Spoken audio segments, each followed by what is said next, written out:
Hello, Aries. I have your November Taroscope. It's the Queen of Swords, which seems very Aries coded, honestly, right off the jump. But there's just discernment required, so you can make sure you're stepping into her strengths. So keep watching. And you'll see what I mean. Kings and queens, it's not about gender, it's about attributes. We all have the king and queen energy. So the Queen of Swords, the other queens tend to be forward facing. Hello, here I am, look at me. This one, her guard is up, she's got that sword, and she's like, the way you eat that sandwich, I'm gonna punch you in the face, back off. You know, and I resonate with this queen a lot. I love this queen because she's not a bitch, but she can be bitchy.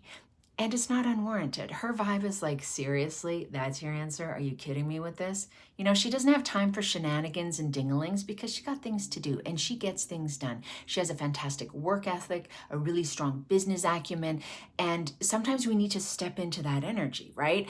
On the other end of the spectrum, though, she can be a little bit like Edward Scissorhands or like Wolverine, depending on your generation, at a balloon store, just like pop, pop, pop, pop, pop. So you need to walk that line between that energetic spine of steel, getting things done, and balloon murderer.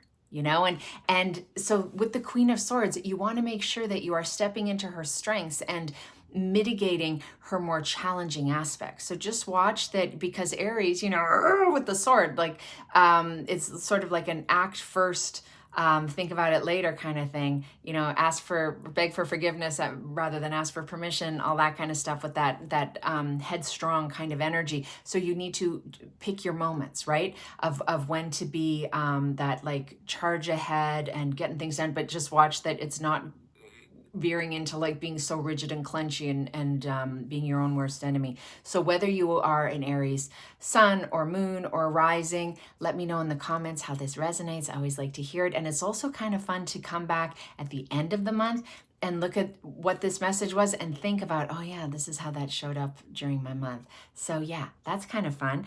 Please like, subscribe if you're interested in this kind of thing. I do my weekly or my daily tarot card of the day.